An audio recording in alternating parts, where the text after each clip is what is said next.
All right, good morning, everyone. We are live. It is Tuesday, and we got Justin Cambra back. So this is going to be a special one because I think a lot of people had a lot of questions for him last time he was on. But we're going to dig in today about still his detached ADU strategy and also kind of why he's looks like or seems like he's pivoted from out of state investing. So, good morning, Justin. Good morning. Thanks for having me on. No, I Hopefully think. you're doing all right there. Looks like your shoulders Oh yeah, did I have it on last time? I think no. so. Yeah, so I had shoulder surgery last Monday, and I think I was gonna wear the ice compression that day, but it wasn't working, so I got it replaced. And so I've been killing two birds with one stone. I just been doing live streamings and having it on because I'm supposed to do it twice a day for like 80 minutes. So I Oh figure, wow. yeah, just kill two birds. There you go. But yeah, last week's or what, 2 weeks ago, yeah, it was a good one. I mean, I think a lot of people have a lot of questions. A lot of people are looking ways to build equity in their properties, also kind of affordable housing. But I want to dig into also more because I know you from when you were doing out of state investing, Right. and for me, just looking at it from the outside, it seems like you've pivoted. Is that correct? Yeah, probably I'm a good 2 years into pivoting. So I would say 2023 was when I was at my peak in terms of out of state. Rough numbers, I probably had around 35-ish properties out of state at that time. And then what I was looking to do is shift strategy from straight cash flow, which those were cash flow. They've gone up, basically doubled since I bought them. But I was seeing all my friends in Seattle make all this huge appreciation play, right? And so I was like, okay, well, let me take some of this cash flow stuff, move it over to 1031. So sell 1031, take that money, roll it into properties, 1 hour of Seattle. And the goal here was for appreciation, not just regular appreciation rising over time, but forced appreciation. So I bought some properties that you can do DADUs on, some properties that have two houses on one lot that you can condoize and sell separately or refinance separately. So I was just trying to find ways to generate more wealth versus a cash flow. Remind the audience again how many markets you were in initially, and maybe how many markets you're in currently for your out of state portfolio. Yeah, so I have out of state wise at the peak was three. It was Milwaukee, Wisconsin, Detroit, Michigan, Des Moines, Iowa, and then obviously I'm in Seattle where I live 1 hour from Seattle, and Eastern Washington. I have a couple properties in Eastern Washington. Since 2023, when I started selling some stuff off and repositioning, I'm now out of Detroit area, and so I'm down to Des Moines, Iowa, Milwaukee, Wisconsin, and Seattle. All right, I just want to say good morning to a few people tuning in. We got John Litz, Deconstructing Dreams in Reno, Nevada, tuning in. We got JC tuning in. Flavio, Grandview, Washington. I know Flavio reached out to you after the last call. Yep. So I think he's been in touch with you. Hyder is back. What's up, Hyder? Yes, Hyder. Please do a better job of moderating than Flavio did the other day. I think Flavio fell asleep, and we got a lot of bots in here. John Morris tuning in from Florida, late start wealth. I'm not sure if the audio is skipping. Hey, Jason, good morning. Brett is here. I don't know why he says that about you. He says, why is he messing? I know Brett has properties in the same area. I think, believe similar areas as you, right? Yeah, we met on originally on Facebook, I think through Bigger Pockets or Dion's group, probably 5 years ago, something like that now. Yeah. Brett's a good guy. He's a firefighter also, so we're always giving each other shit and stuff. But Alex, accidental investor tuning in. So what's up, man? But yeah, so like I said, I noticed that it seemed that you've pivoted. Like you said, you are in a high cost of living area. My biggest question, though, before we move on, is would you start if you were starting over in your journey? Would you start out of state investing first? So I always recommend first one is a house hack. So assume you got the house hack and then you're going on number two. Number two, it depends on it. I wouldn't change anything I did because it helped me get to where I'm at today, and there's a lot of learning, and so I wouldn't change that. If I'm coaching somebody, it comes down to and I just had actually this discussion yesterday with somebody with the time and money that you have. So the good thing about the out of state investing, and part of the reason why I was doing, is that obviously lower prices, and there's a lot more inventory there to be able to buy. So, you know, if you wanted to buy something that would cash flow in Seattle, you may be looking for a long time or have to get it off market. But to find a cash flowing property in the Midwest, like Milwaukee, like I was doing, like there's tons of them every day, right? So there's more opportunity, and there's even like even more hands off would be like a turnkey company. So it's a good way to get started and get rolling. I want to say old guy REI, I think he started that way if I remember right too. So it's it doesn't mean you need to stick that way the whole time. Like, now I'm changing. I think it's great to get started, low cost to get in. Like my first property, I think I was all in 15,000. Now, granted, this was 2017. It might be double that today, so maybe 30,000 to get in, but still, that's less than Seattle area. It's at least 100,000 to get into anything in this area. So as we kind of right before we jumped on live, we were kind of discussing a couple of the challenges that you're facing, right? So it's not easy either way, right? Like you're saying, doing this construction DADU projects in your backyard has its own challenges, and so does out-of-state investing has its own challenges, right? So maybe you can touch on those type of things that you're seeing as far as challenges in the two different strategies that you're doing. Yeah, the out of state, the challenges lately is that most of what I bought is C class properties. So more of your older buildings, more blue collar, dollar per hour people, not salary people. So over the last couple years, I've had a lot of turnover, a lot of and lately a lot of like people breaking in to properties. As somebody moves out and we're updating the property, I'm having people break in. So um, there's and then some of the properties in C class are not always the greatest areas, so tend to have more crime. So the biggest problem I've been having is keeping them filled with good tenants.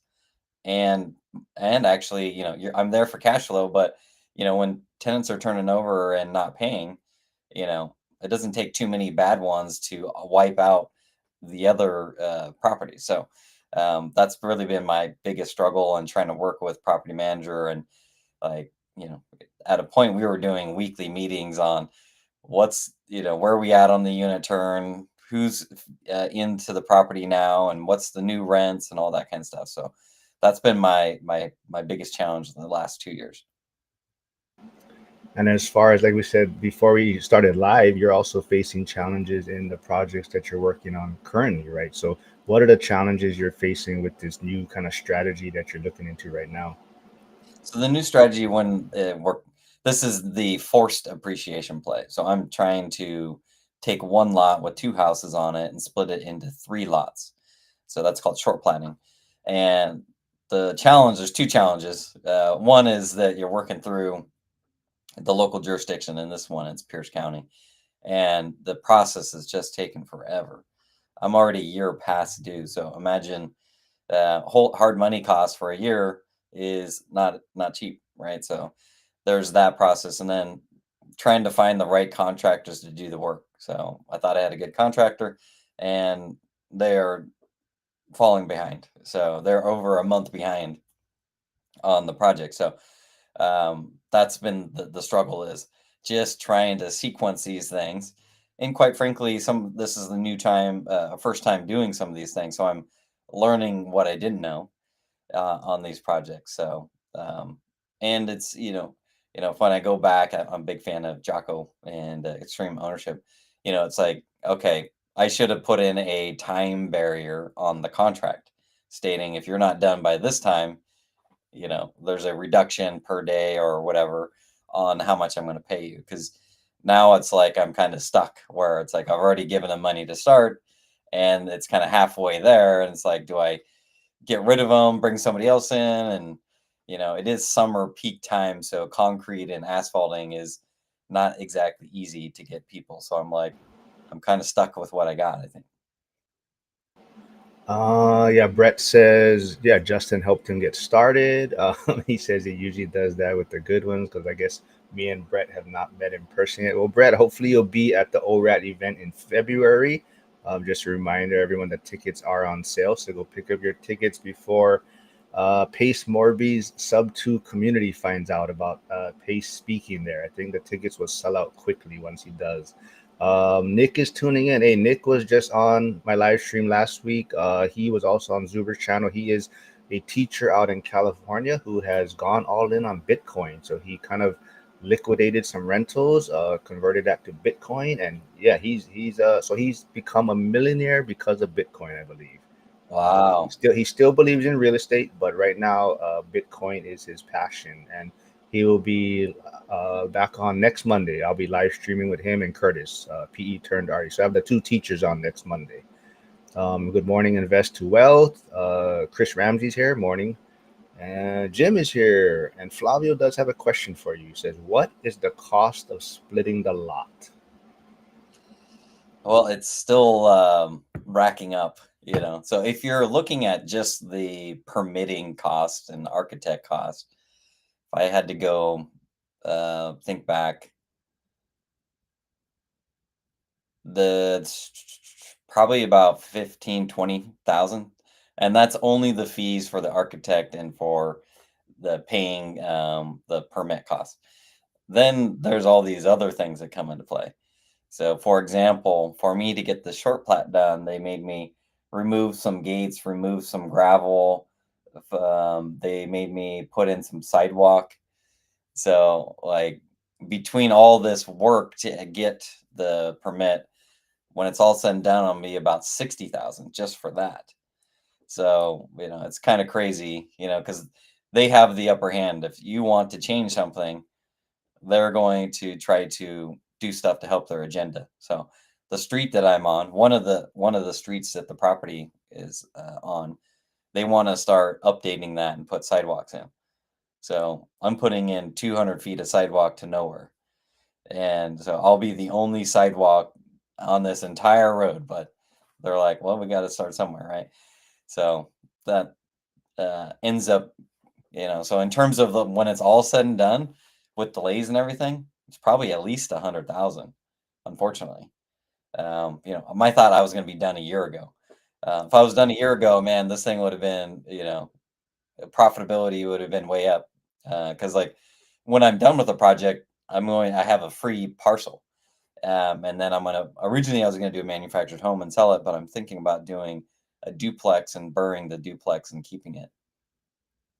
I think that's what it seems like, right? So these DADUs or ADUs or Ohana suites, they are getting popular in these high cost of living markets to help with affordable housing. But the challenges is the permitting and timeline side, right? Because like I'm not sure about the out of state markets you're in, but like Pittsburgh, for example, where I invest, I don't think ADUs, detached ADUs, are very popular yet because still the affordability of still just buying traditional, duplexes, single family homes are still fairly affordable. So that's the challenge, right? So you're saying these ADUs are popular in these areas, but then now the challenge side is the construction and permitting.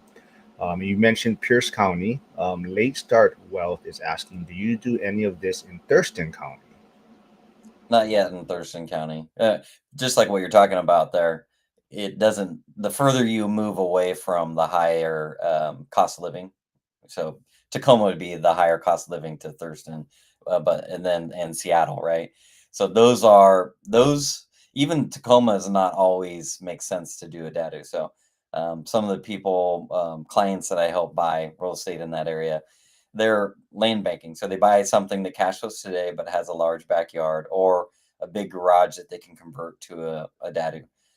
But the spread between the build and what it's worth when it's done, it's not like Seattle would be like this, like Tacoma's like this, Thurston's like this. So it doesn't make any sense. What's funny about the whole thing is like the reason why the cost of living is high here is because of this bureaucracy, right? Because like you hear about out of Henry Washington, I think is his name. I hear him talking about when he's building and stuff, like he's getting permits like in like a week or something, right? So it's like, if we had permits in a week, the cost of building would go down so much. Here it'd be amazing because there'd be so many more houses, the supply would go up, and then theoretically the price would go down. So it's like, you know, it sucks that it takes so long, but because it takes so long, the value of a finished product is worth more than you can build. So it, kind of works. Yeah, Chris Ramsey says timing incentives, great idea. And Nick says, I did two ADUs in my portfolio here in SoCal. The city makes all the difference in how fast the permit will move along, and also the decision on pricing gets factored in. Yeah, yeah. So let's see what I guess let's kind of go pivot a little bit back to the out of state investing, because I know that's kind of where a lot of my community is, and we're investing in Pittsburgh, and I think there is a common theme, but I want to hear from your side. Like maybe what is the biggest takeaway, or what was the hardest thing when dealing with out of state investing? The hardest thing is well, you're not seeing it, right? So you're relying on the team. And typically the two, there's main people, there's the agent that you're relying on, there's the property manager relying on. And then depending on what you're doing, if you're doing like BRRRRs or major reno, you're gonna need a contractor. So being able to find reliable people, that's been the hardest thing. So, I've went through a ton of different property managers, multiple different contractors, and and people who start out well don't always end well. So constantly changing companies and trying to find somebody better. I mean, I wish I had a go-to GC that it'd be set it and forget it, because then that way my life would be much easier. But it's just nature of the beast over there. I haven't been able to find a consistent person that can do it reasonably and that gets it done without having me to constantly follow up on it. But it also sounds like that's kind of the challenge you're also facing in your own backyard, somewhat, right? Like finding reliable contractors and people to do the work in a timely manner. So I want everyone out there to realize that there is no like easy answer to all of this. There's no one solution that's just super easy, hands off, and you don't have to put the work in. And that's kind of I don't know if you remember when you were out in Hawaii, we had breakfast that morning, and my friend Renzi met up with us. So she was just getting started out of state investing. And so that property she did buy, she's going to actually sell now. She's probably going to take a loss on it. Oh, I just, she invested in a market that she got caught up in, like, oh, this market is very popular.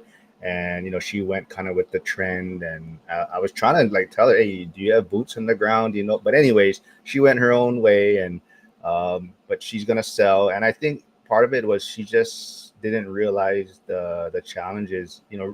People think just buying the property and you're done after that, and that's all you have to do is get this property, and now if your numbers work, then it should be set it and forget it. And they don't realize, like, you have to communicate with property managers, follow up.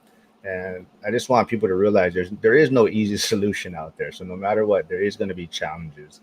Let's see, Big Lane 5, Andy's tuning in from Ohio. Hey, Suleika's here from Portugal.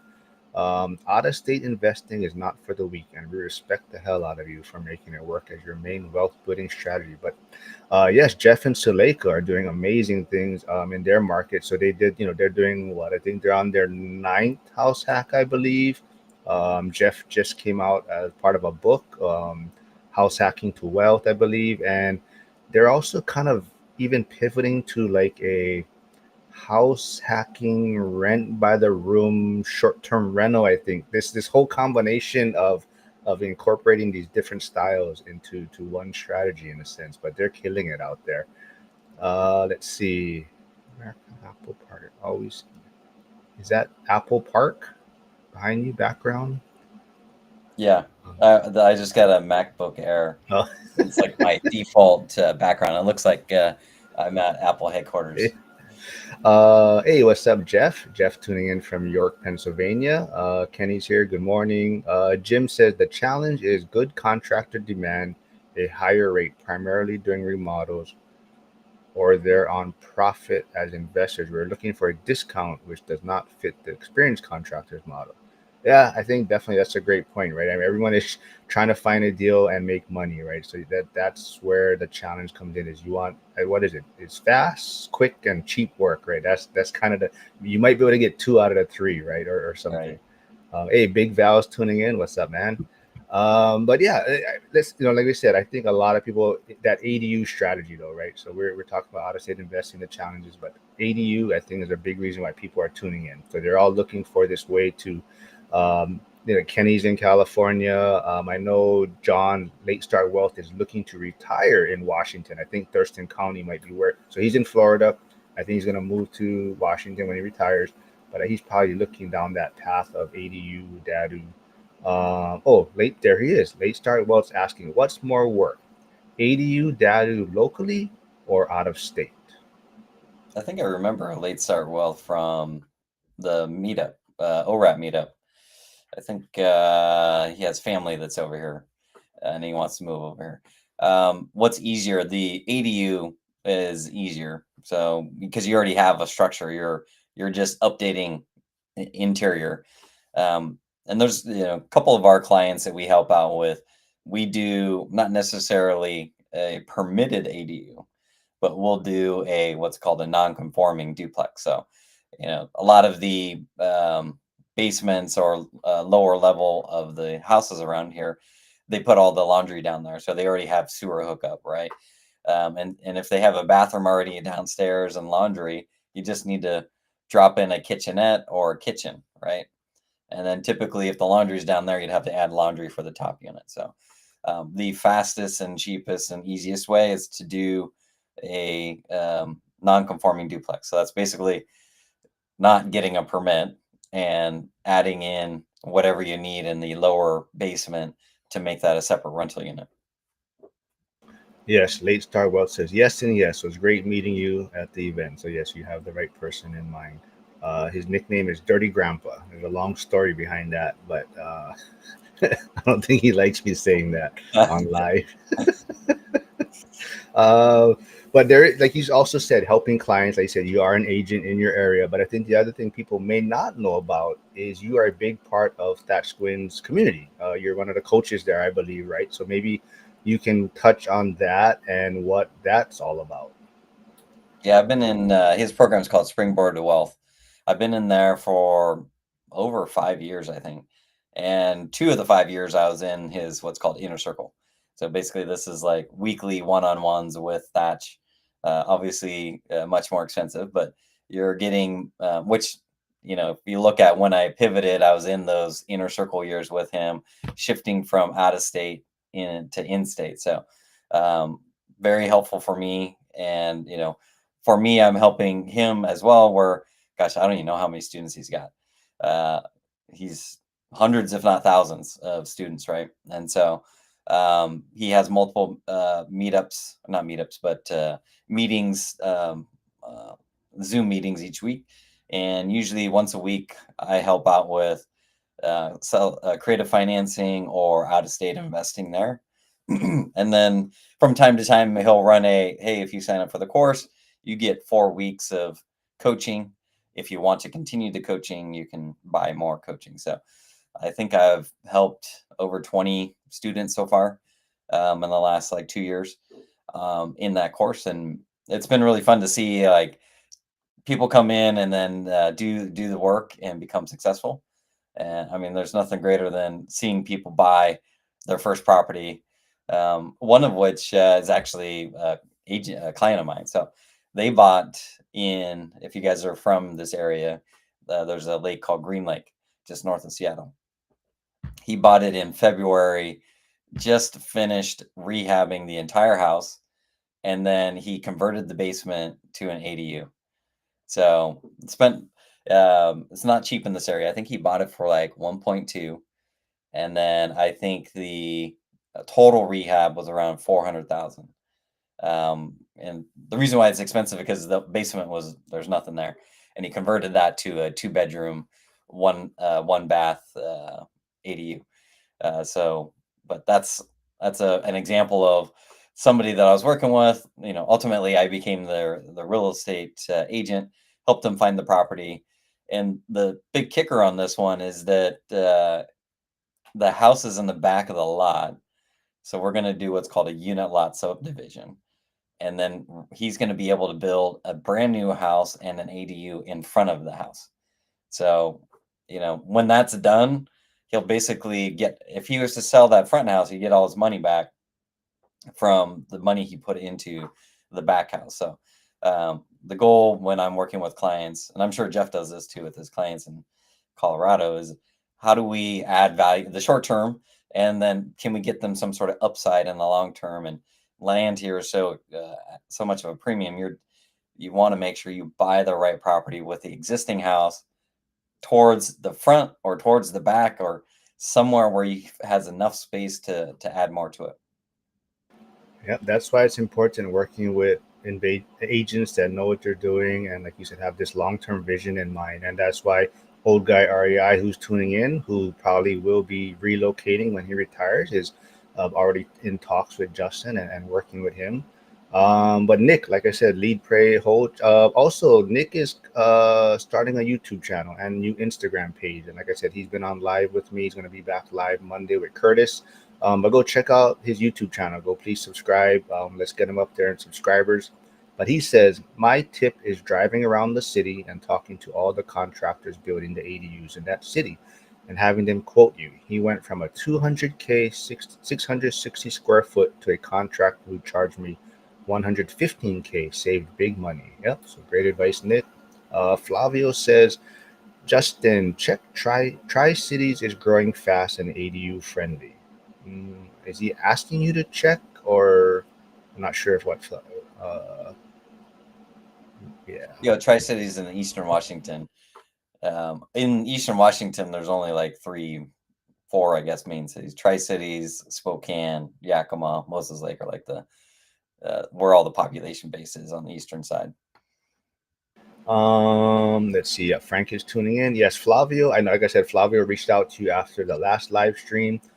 He's asking, is this course more for newbies? And you said for all people, but can add most value to newer people. My response would be, Flavio, be careful. Flavio is not a good listener. He's a horrible student. He doesn't pay attention. He always asks me the same questions over and over again. He's too busy. Uh-oh. He's too busy making trouble all the time. That's why. He sounds like the other guy on ORAT's channel. What's the guy that finally bought in Detroit? Chester? Chester, yeah. No comment there. Chester's a great guy though. Chester, yeah, he. So Chester's like another point, right? Someone that pulled the trigger finally, got their first rental, out of state, but now is having the struggles of becoming a landlord, right? And that's just another thing you have to kind of learn, right? So I think he's dealing with that side of the real estate investing right now. But yes, Chester's a great guy. But yeah, Flavio's a really good guy. He's a sleeper. I know he's doing a lot of stuff that he doesn't like to talk about, but I know he's a lot more in this journey than he likes to put out there. Let's see. Oh, Suleika says too bad Denver market is 10 years behind with ADU laws. The cash flow must really be good though to make up for the 400K rehab and house on the lot. That specific one, it's a house hack. They're gonna live in it, so they probably put more in than if they weren't living in there. But that's an example of a client that both him and his wife work at Amazon, and he bought that in his name because we're actually going to start looking to buy a house under her name so that we can maximize for each of them. Nice. Flavio says, yeah, thanks, Mark. What do you mean, do I have the same answers all the time? Are you talking about the dirty grandpa stuff, John? I don't want to talk. I forgot the whole story again. Val's laughing. Yeah. Val's another good guy. He's out in North Carolina.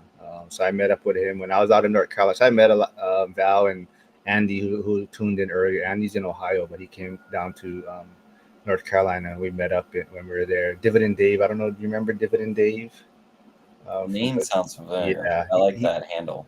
yeah. So he's one of the kind of the OGs in the ORAT community. But actually, I think he was living in your area at first, and then him and the wife moved to North Carolina because it was more affordable. So they're house hacking out in North Carolina.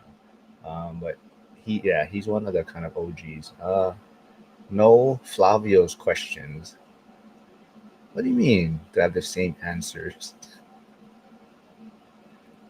Oh, Oh, I get it. to Flavio asking me the same questions all the time. Uh, Trust me, it's a long story, John. Uh, but yeah, so I mean, can we expect you to be at the ORAD event in February? Just I know you've been there year one and year two, right? And you were part of the whole Airbnb fiasco that Millennial Mike booked, right? And Beth Traverso and no did not want to stay there at all, right? So, but will you be there for year three? Yeah, I'm planning on going. I haven't booked it yet. I just booked my trip to Vegas for Bigger Pockets in October, but most likely I'll be there in what's it, President's Day, I think. Yeah. Well, President's Day weekend.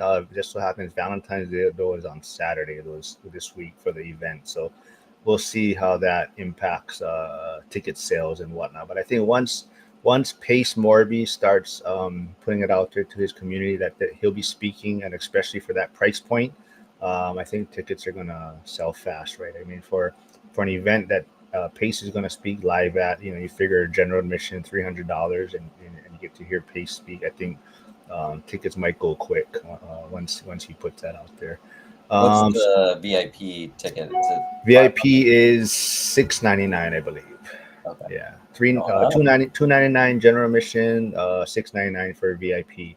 Oh, late start wealth. If you are here, I would reach out to him about your ticket. I know you mentioned that to me, but I believe Mikey is getting credited for last year too, since he bought a ticket, but then he got injured before the event and wasn't able to attend. So yeah, I would reach out to Zuber.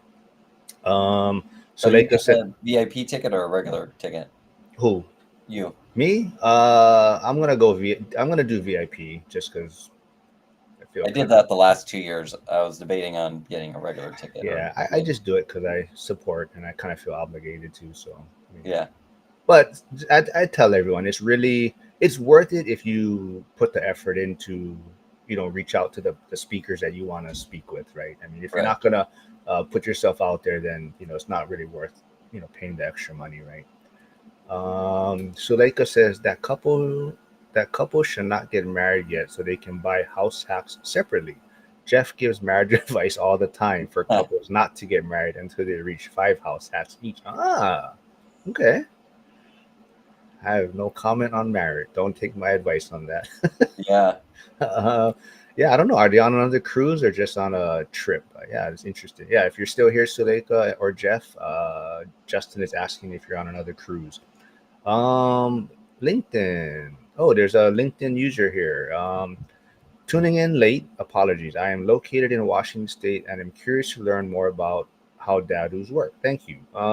So the only thing with Restream is we cannot reply in the comments to the LinkedIn user from here, but you can always go back. If you are still here, LinkedIn user, please maybe message us on that, and Justin can reach out to you because Justin's also on LinkedIn also.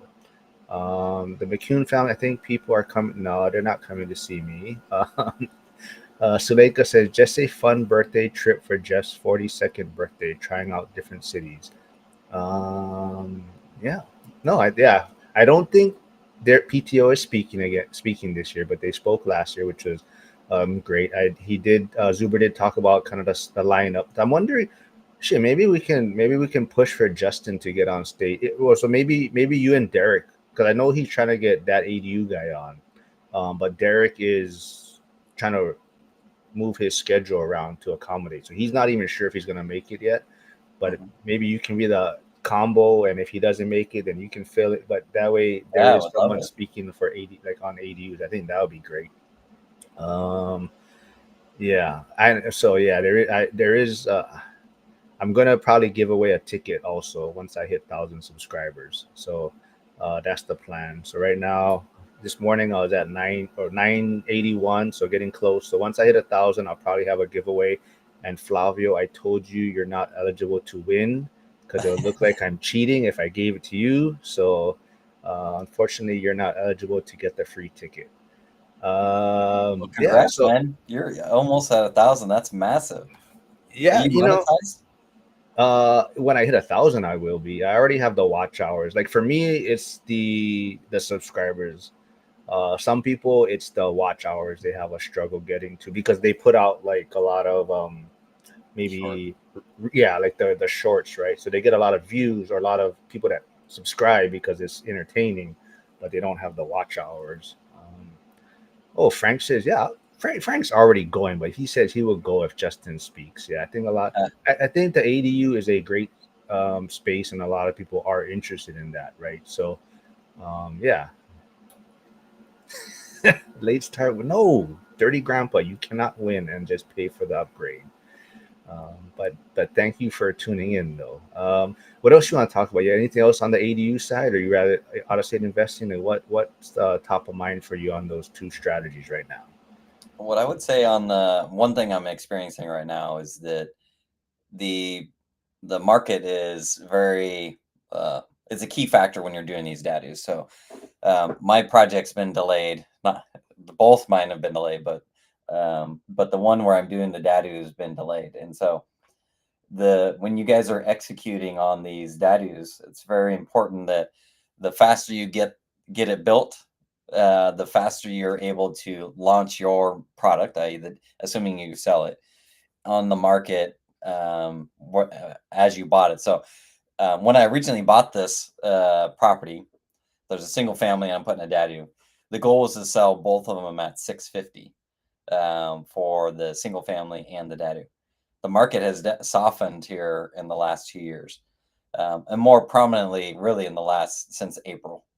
So when all the tariffs went in, and a lot of the layoffs in this area with AI, a lot of high income tech people are worried about their jobs. So the properties are not. They used to be on the market for a couple of days and be sold. Stuff is sitting and the pricing's dropping. So I'm hoping, I have my single family on market for 595, not getting traction. So I'm gonna have to lower that. The DADU, since it's gonna be brand new, I'm still thinking I can get 600 for the DADU. Roughly same square feet on those ones. So, you know, as you're doing these projects, you're going to want to factor in, in 2 years ago, if your project was a year late, you actually got saved. The market was going up. But in today's environment, if you're not quickly getting that product done, you could see your margins get squeezed by the time you actually go to sell it. Yeah, Suleika says Europe is awesome, Justin. I'd love to see you speak at the ORAD event about your story and DADUs. Yeah, I'm getting close. We'll get you folks back on too, Jeff and Suleika. So always a fun time when you guys are on. It's just hard catching you guys in between your travel journeys and your vacations. So that's the challenge. But I think you touched on. I think that's also my kind of plan with the out of state investing. Like you're saying, it's a better cash flow play. But now, once you get that kind of set, now I'm willing to do these other things, like you're saying, burrs or DADUs, where maybe the whole time might cost you some money, but Mhm. because you're generating cash flow on this out of state investing side, it'll make it a lot easier if things get delayed and whatnot. And I think I did see a post. I think you did attend something this week. I saw Curtis, I saw Ray, I saw Yeah. Dion in there. So what was that event, or where did you meet up for that? So one of the secrets of my success, and I think for a lot of the people that are in here, is that as you're getting started, you need to go to these meetups to learn from other people on what they're doing and their learnings and their failures, so that you can progress at a faster rate. Um, I mean, I used to go to meetups pretty much every month, and then pre-COVID. Then COVID happened. Obviously, there's nothing for a while, and then as they started coming back, I was still going to them, but locally, they're all of them cost money now. They used to be free. But Tacoma Fi, so Tacoma Financial Independence, that one's still free. It's a meetup. I think there's probably maybe 12-ish people there that showed up. Dion was there. I forgot to bring my book to have him sign his book. But yeah, it's always good to meet people there. And My private money lender was there. My clients there that are buying their a house hack on Fridays there. So it's good to stay connected with the people. So for those people that are new on here trying to get in to investing, find your local meetups. Make sure you attend those because some of the friends that are there. That's how like I met Dion way back when. Probably 4 years ago, 5 years ago now. So you never know who's going to be at these meetups. Like for those that are on bigger pockets, like James Daynard, Thatch, Tara Yarber, all these big local guys, as they're on the rise, I was able to meet them and see them, take off. And so it's pretty cool to see these people from areas become national, well-known investors. Yeah, and I think Curtis is doing a great job following kind of in your footsteps or blueprint, maybe doing the house hack. He's got his agent license now.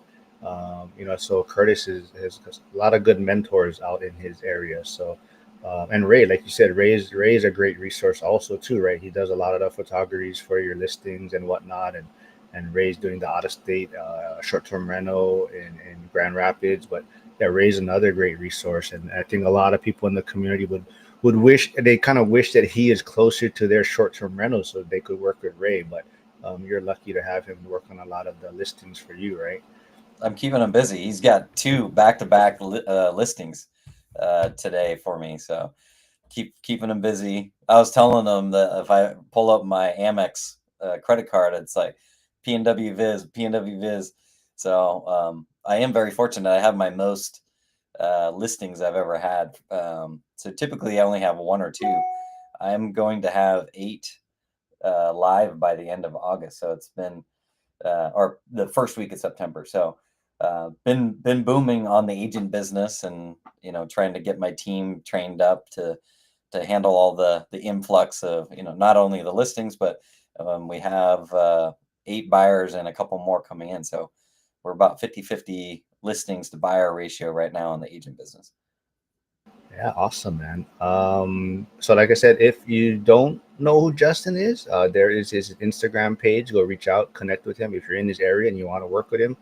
Yeah, have a call with him. And like I said, Nick is also trying to grow his YouTube channel. So go check out Nick's YouTube channel. Like I said, all in on Bitcoin. Hey, what's up, Josh? Josh is here. I believe I saw somewhere Josh bought his tickets already for the year 3 event.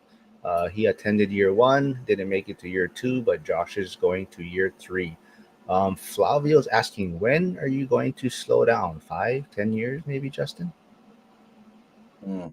I like this a lot. Like my only pain point right now is my project. So people that know me, I'm like a control guy, and not being able to control my timing on these permits and the contractors makes me frustrated. But outside of that, I love everything I'm doing.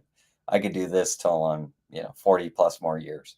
And I'll always my fiance Cindy's she's doesn't like this, but I'm always like, oh man, our next place, we do another house hack. We'll do a fourplex. And she's like, she's a no on house hacking unless she wants 2 houses, 1 lot. She's okay with that, but no more duplex, triplex, fourplexes. Yeah, Jeff is tuning in now. So Jeff says, wow, 8 listings is great, Justin. Best of luck to get those sold. Yep. Thank you. Yeah, I Yeah. know it's like kind of the signs of the time. I think with the market slowing down and people are just kind of holding on, and they're like, hey, I'm going to put it next year. But I think people are starting to be like, hey, I need to do these life events, whether it's downsizing or get a bigger house, or they're out of money and they need to get the money out of their property. There's a lot more listings coming up. So I'm not sure if that's the same way, and I think they're in Denver, but we're seeing supply is starting to come up. So you already have less buyers and you got more supply coming. So if that holds true, we should see more softening of the prices. So I'm hoping. I was watching Zuber. I think it was Saturday or Sunday. He was thinking there could be a impromptu rate drop in August and then one in September, and I was like, oh please, because like in this area, like once rates get below 6%, it'll get crazy. And I've actually never even been an agent when it's been crazy. So when I started as an agent, it was already declining transaction wise, like what Super talks about. So if it's a hot market, I would imagine doubling our volume through just the market going up.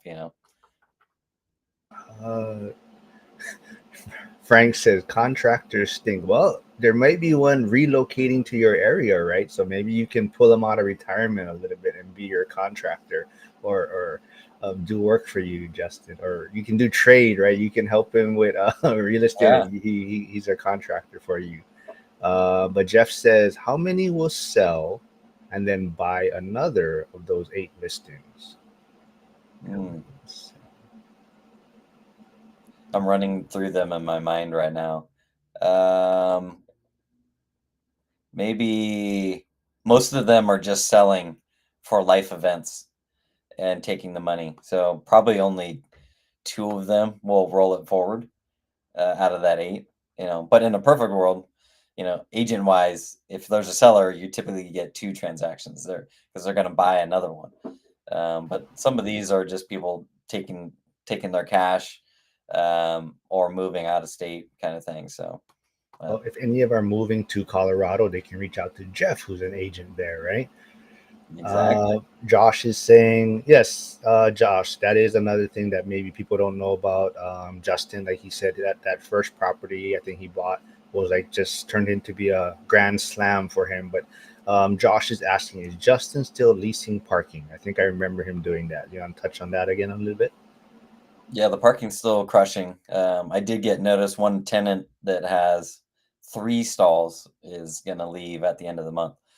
I'm next to the airport and they run a shuttling service. So they have two large vans. The vans are large, so I had them reserve three stalls to fit them. But apparently there's some business issues and the partnership is falling apart. So they're going to be back dropping out. But as it sits right now, I think I'm getting net 3,600 a month just in parking. So when these three, when the at the end of August, those three will go away. So now I'm back into okay. Now I got to fill it back up because where I'm at right now, I'm full except for one spot that I use for me when I travel or family. So back to the putting the listings back live, trying to get more tenants to fill. But I think the other thing was that wasn't the vision when you bought the property, right? It was kind of just you saw someone else, I think, doing that, right? Or you saw someone else leasing parking stalls, and then you're like, damn, I have all this space, and then even on with this property, I think you've always touched on it too. There's a vision on how you're going to add more value to this property in Right. the future, right? Yeah, a friend of mine. I was actually in Detroit looking at some properties. He told me about Neighbor, Neighbor, which is the like Airbnb but for parking. And so that's how I originally found out about it. I was like, oh, this is a great idea. And it's just for the short run. My end game is currently I can do 8 houses on that lot. But I'm just waiting. My goal is to buy out more of my neighbors to then do one massive development. So there's two in particular properties that I'm trying to buy. One is same. Both of them would give me access to another street. So if I get one or both of those, I could have a much larger parcel that's better shaped for building, but I'd have access off of two streets, which is even better because like my lot now is kind of a narrow street, and with the narrow street, with fire codes, the fire truck has to be able to get in and out. So I'm not able to use all the space unless I do a easement with my neighbor property, and we could horseshoe around hit up his and then down mine or up mine down his kind of thing. But that's my end game is to tear down the existing duplex and then build a bunch of houses on there in the future. Yeah, it sounds like a home run property, man. Let's see. Flavio's asking, Justin, does rent control affecting you in that area? Yeah, I have one property that's on Section 8 that I acquired. I think it was 23. and my property manager never followed up with them to get them to sign the lease when I took it over. And then later on, they ended up signing a lease for 18 months, and which really hosed me because they're at 2,100, market rent's 3,400, and I was going to do the binder method, but because the property manager signed this 18-month lease, now it through that time the rent control hit, so now it can only go up 10%. So it's one of those things like don't sleep on if you're gonna raise rents and do, say you're doing the binder method, make sure you do it right away. Because like in my scenario, if I would have just forced the issue, even though because there was like 7 months left or whatever on the lease when I bought it, if I would have done the, hey, you're when it comes up in 7 months, let's go look at the rents. If I would have done it then, I would have had a non-issue. Then I wouldn't have left an opportunity for my property manager to to do that, right? So if you're going to do rent, if you're in an area that's a blue state, I'll put it that way, that this could potentially come up, get your increases rents in, even if you're 6 months away from renewing the lease. Get those set up in advance, because but that rent control, once it happens, you're stuck, right? So there sounds like there's some loopholes in it, but none that apply to me. Troy, who's in kind of your neck of the woods, also, he does say, yeah, when Frank gets up here, he can do some work for me too. I know usually you got about an hour, so I know we got to wrap things up probably soon.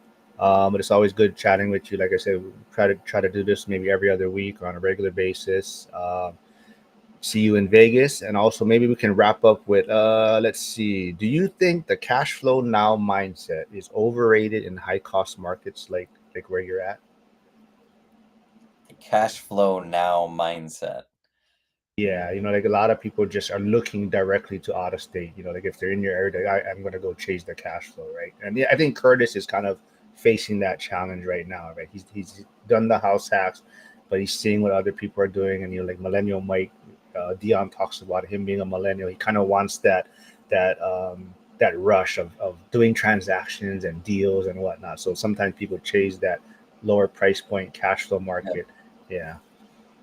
No, I still like that idea. I mean, it's the thing is no matter to get from W-2 to freedom, you have to have something that cash flows. So, a lot of people in this area, and I work with a lender friend that we do a lot of shared transactions because he helps on these complex condoizing and development type stuff. The You can make large chunks of equity here, but at some point you need to live off of cash flow. So even if you make a large chunks of money locally, Seattle, call it Seattle area, at some point in time you need to buy a cash flowing rental. Now that may be Eastern Washington, that could be somewhere in the Midwest, but the thought is you do a bunch of these projects, you accumulate, let's just say it's $1 million. Then you take that $1 million and then park it into, I don't know, a 50-unit building in Pittsburgh or whatever, right?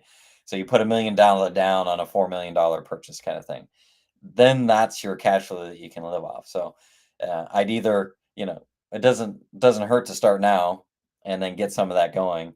Um, and it's a good way for a lot of people to start. Low cost entry, even if it does go bad. And this is what I thought when I started. It's like worst case scenario, I just give the property back to the bank. I'm out $20,000, right? That's not that bad versus like here. I mean, in Seattle, man, you could go sideways bad and go bankrupt on the very quickly around here. And I think you also are on Daniel Kong's podcast. Daniel Kong is out here in Hawaii, and I think a lot of people don't know his story, but it's very similar, right? He got started investing in smaller price point markets. He is doing a lot of stuff in Hawaii now, but I think that's kind of that mindset. I think it's a great way to get your feet wet, right? Like you're saying, it's a lower price point. If I mess everything up, yeah, losing 20K or 30K sucks, but at least it's not losing a couple 100K on a bigger project. So I think for a lot of people, that's a great way to get your feet wet, get your systems in place, and then you can start doing bigger deals. But yeah, let's wrap things up then. Suleika does say yes. Bummer. Rent control really doesn't help anyone for a number of reasons. Troy says, "Hey Justin, I'm thinking about planning a real estate meetup in September, but thinking of having a bigger, more organized one in October." My thing would just be, Troy, be careful because I know the Bigger Pockets event in Vegas is in October, right, Justin? Yep. So yeah, Troy, if you are going to plan something, just Justin and Dion sounds like they're going to be at the Bigger Pockets event. So your meetup, just kind of plan around that. Get the Are you date in? out sooner What is than later, because then that way more people can show up. Good idea. Hey, what's up, Chris? Chris was on the last live stream. Justin was on with me from Central Virginia, and then Josh is just. We'll wrap this up then. Josh is asking, "Are you investing in Eastern Washington?" Yes, I'm in Moses Lake and Yakima. Somebody else on here earlier talked about Tri-Cities. That might have been you, Josh, but I do like those areas. Spokane, I like as well. I have a client that put an offer in for Moses Lake, so I should hear any minute if she got that. So hopefully, I'm in Moses Lake this weekend, doing helping her and inspection. All right. Well, it's always good having you on. Like I said, we'll try to schedule more of these, maybe every other week or once a month or so. But thanks for taking time out of your busy schedule, your 8 listings. So good luck with that. And everyone, thanks for tuning in. I'll be back. What is today? So I'll be back tomorrow. Wait, what is today? Today is Say the 6th. Tuesday. So shoot, I don't even know my. I'll be back tomorrow with someone. I don't know. I'm live streaming tomorrow. I can't even think who I'm with tomorrow.